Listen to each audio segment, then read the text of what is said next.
السلام عليكم ورحمة الله وبركاته. كم جرتن أردو توتك نجا بقى جرتن. كنا جا كم اسمولين جن نجا بويا كله مامي أكو من جدي كنا جا si mata kiyya fi dachas illee sitti of kenne waan gooten godhi jedhee ka waadaan naseene harratti walii beellamne kuno amma isa eegu jira as taa'eetiin ni dhufaaf hin dhufuun beene gaayi እና akkasitti ilaal namni waan tokko yoo hojjete hojiin sun firii yoo godhatu dhugaatti nama gammachiisa akka ajaa'ibatti har'a yoo rabbi jedhee dachaasin isinin mul'isa naafidee dhufnaan inumaa toleeyyuu yoo dhugaa naa godhee jedhe har'a garuu dachaas inshaallah yoo rabbi jedhee isin dachaasin isinii mul'isa dachaasin na argisiisii jennaan innin na argisiisuu dide beellama naa qabe akka na agarsiisu jechuudha yoo rabbi jedhee gaa inshaallah wal na agarsiisaa jedheetiin abdadda kanaaf egaa hordoftoota keenya guyyaan har'a guyyaa gammachuuti guyyaan kun guyyaallee guyyaa kamisaati akkasigaa kamisni kun beeytanii guyyaa torbaan keessaa gabaasni galuudha እና akkasitti hordoftoota keenya yoo rabbi jedhee amma achitti hin deema inni dhufaa asitti hin eeginaan jedhe xiqqoo teenyeetu haasa'atuma eeyinaa walumaanii yoo dhufe yoo dhufuu baatellee gaa akkuma beeynu sani akkuma jennisanii ejjannoon kiyya itti fufa morma qabee gurra qabee isinii fidee ija keessan duratti qixaaxa muqixaan yoo kati dullee ta'e jechuudha innu bayaagalli itti hangatee jennaan rakkatee akka ta'u dhabee saniinuu gara nagaatti deebi'ee amma kun onee deebi'eetu kadhaatti jira na kadhachuu jira rabbi jedhi narraa dhaabadhu jedheeti isinilleen immoo gama tokkoon kaa hordoftoonni illeen irraa dhaabadhu jettanii warri na gorsanillee jira an dhugaa dachaasiin bahuun dachaasiif jechuun dachaasiif lubbuuti jedhanii kenna akkanitti lubbuuti kennuufis isin agarsiisaa jira jechuudha madaa hagas ga'oo san madaa guddoo san kanis silaa ijoollee tiyya keessaa badee yookaan makiina jala seenee yookaan immoo mana kiyyattuu hin deebine san keessaa rabbi na deebisee ilmaan kiyyatti na deebisee ilmaan kiyya wajjin wal arguuf yaa'u naaf gammachuudha madaa sanuu dhiiseetini yoo rabbi jedhee dachaasiif jecha aarsaa gana ga'u nan kaffalaa jechuudha tamaam haga irratti dhugaatti egaa dachaas dhabamee itti takka hirribne nan qabne maaliif mucaan kun naaf jecha rakkoo san seene naaf jecha cinqii san seene cinqamaa jira ani duuba gadooti yaasa'uurra gadoon sun natti haftee wanna an miidhamni kiyya sun natti hafe mucaan kun yoo deebi'e naa wayya yoo mucaan kun yoo naaf natti as deebi'e naa irra wayyaadha kanaaf an dhugaatti du'aayin isin naa gootanillee ibsaa rabbiin si haa gargaaru rabbiin fayyaa si haa kennu jettanii warri du'aayin naa gootanillee dhugaa anaa miti ka godhe du'aayii keessaniitu kana hunda godhe kana hunda akka dachaas illee mul'atu akka dachaas illee harka kiyya ga'u kana godhillee du'aayii keessanii ulfaadhaa baay'ee isin kabaja wallaahi hordoftoota keenya dhugaatti agara nuu cinqamuu keessanii akkatti nuu cinqamtanii nuuf rakkattanii nuuf dhibbamtanii hirriba dhabdanii ijoollee sayyaa rabbi wal taasisi jettanii du'aayii godhaa jirtan kun hundi hunda hojiirra oolee jira kanaaf ammallee du'aayin keessan akka nurraa addan cinne du'aayin keessan itti hafafu ammallee nu daawwachuun keessan ammas yoo badii qabannillee badii keenya laal bakka kanatti waa kana sirreessa waan kanarraa kana uf eega kana godha jedha du'aayii nu godha nu gorsa kanaaf ani humnaan qabadheeti miti humni du'aayii teessanii maammee akkasii faccalee yaa rabbi gaa yaanii isin hunda dhabamsiisa jedhee akkasitti nu dhaadatu san rabbi harka kiyya fide akka nu deebi'eetu badii ufiitu badii ofii sanuyyuu yoo fayyite namatti murteessi jedhe yookaan mataa nama caasee yoo fayyite na godhi jedhee akkasii natti harkaaf kennuun kunu dhugatti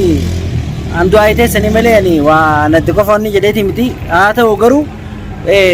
bayaa gala dhorginee dhugaa fincaaniif gadi bu'uun isaa hin beekon maaliif nama inni waliin jiraatu keessaa inni nama godhaddeera kanaaf dachaas illee rabbi galanni isaa ga'u wata akka miidhamne miidhullee hin danda'u yoo tuttumee xiqqoo qaamni kun miidhamuun oolu gaasan immootu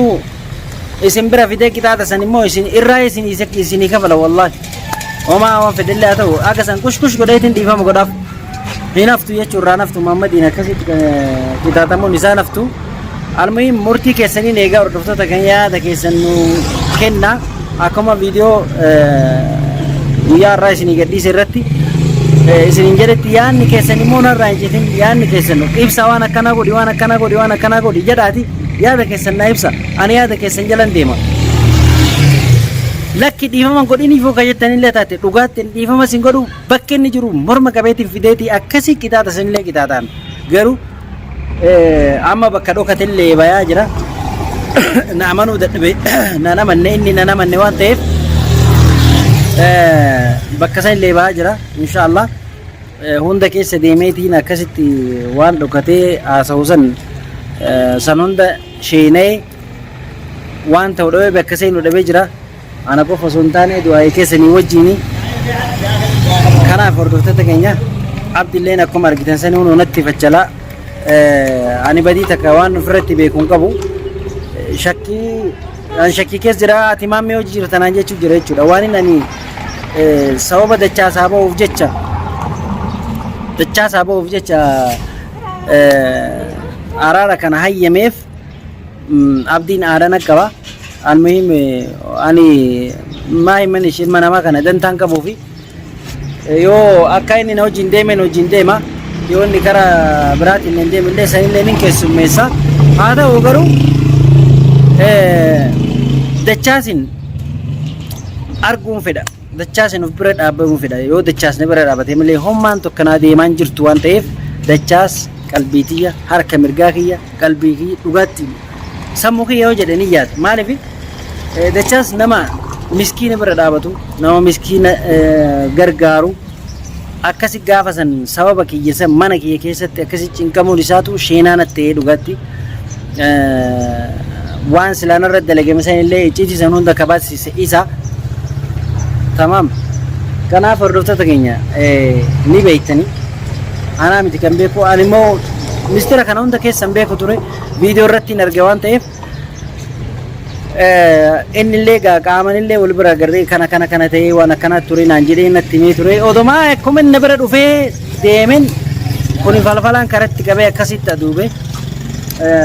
kanaaf hordoftoota keenya isinilleen na bira dhaabadha humna naataa du'aa naa godha ani dhugumatti nama kanalleen tuqu arraba kanalleen dheeradhu nama arrabsullee hin beeku akkuma isin jedhe nama arrabsus hin beeku waan ta'eef homaa sila karaa dhugaa takka irraan gorani ofii miidhameetiin mucaa san miidhama san keessa baasuun qaba jedheetiin murteesse waan ta'eef kanaaf hordoftoota keenya isinilleen na waliin jira na jalaa ture waan ta'eef achi deemeetiin egaa bakka inni naa beellame sanii achin dhaqa achittiin deemaa jiraatii inshaallah rabbi si milkeessu jedha du'aa naa godhaa isin jedha hordoftoota keenya inshaallah abdii rabbii yoomiyyuu mirgi dhugaan olaa taatu dhugaan haa baatu an dhugaa jalaa hin deebu dhugarraa hin deebu dhugaan inshaallah hin qal'atte malee hin cittu anaa miti ka moo'ee dhugaatu bakka argachaa jira waan ta'eef kanaaf hordoftoota keenya kun amma ani bakka reefu taa'isanii waan tureef jecha amma mee gara isaatiin deemaa karaa sodaatillee beektaa dheessaa jira waan ta'eef na amanaan jiru sodaatee akka malee sodaatee jira na amanaan jiru waan ta'eef hundaafuu mee bakka sanitti bakka inni naa beellame sanitti dhaqee achitti yoon arge isaa dachaasin akka isinii mul'isu ta'a yoo na jalaa bade illee immoo yoo achillee fagaatullee ta'e immoo har'a akkaaf akka malee nu inshaAllah viidiyoo itti aanu irratti immoo yoo rabbi jedhee ka dachaa isin mul'isu ta'a jechuudha. Bakkuma seene seenee irra dachaa isin mul'isan.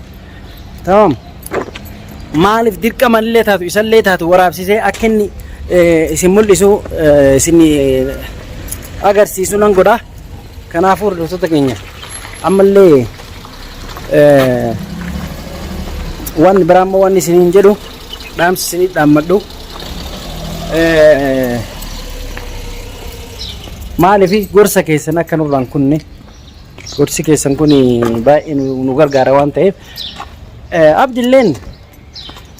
kaasiin jalliseetuma akka wanni kanatti natti fachalu maalummaa osoo keessan hubatin dhugaadha. Naaf jecha miidhame, naaf jecha tumame, mana kiyya keessatti hedduu cinqame, rakkifamellee ka silaamchaan kiyya immoo shugguxiin ajjeesullee lubbuun isallee baatee dhabde dhugaa qaba innillee. Haa ta'u garuu namni gaa eegas saahibni keenya nu biraa jedhame immoo saahibni keenya sun dirqama bakka sanii bahuu qaba. Maaliif anuu madaa hagas geettu san dhiiseetiin ka mana kiyya na diiguuf ka'e ka mana kiyya na diiguuf ka'e rabbiin na dhaqqabe akkasitti saniinuu rabbiin na dhaqqabe gara fayyaa kiyyatti deebi'ee jechuudha. Gara fayyaa kiyyatti deebi'ee sanuu dhiisee anuu abdiin yoo kana dhiisuu baate gaa ani hin beeku garuma fedheenuu haa ta'u isallee nin keessummeessa gara deemuun deemee yoo danda'e ittiin hima nin gorsa. Dadhabu immoo karama inni beekuun wajji deemaa jechuudha isallee. Ani garuu namaaf dantaan qabu nama sodaadhu dhugaatti nama sodaadhu rabbii tokkicha maleedha. Dhugaarraa isin dabu ammallee kanaaf na waliin turaa isin jedha hordoftoota keenya. Ani kalaas yoo rabbi jedhe viidiyoo itti aanu irratti dachaa isin keessanii mul'isu ta'a. Turtiin keessan waliin haa ta'u.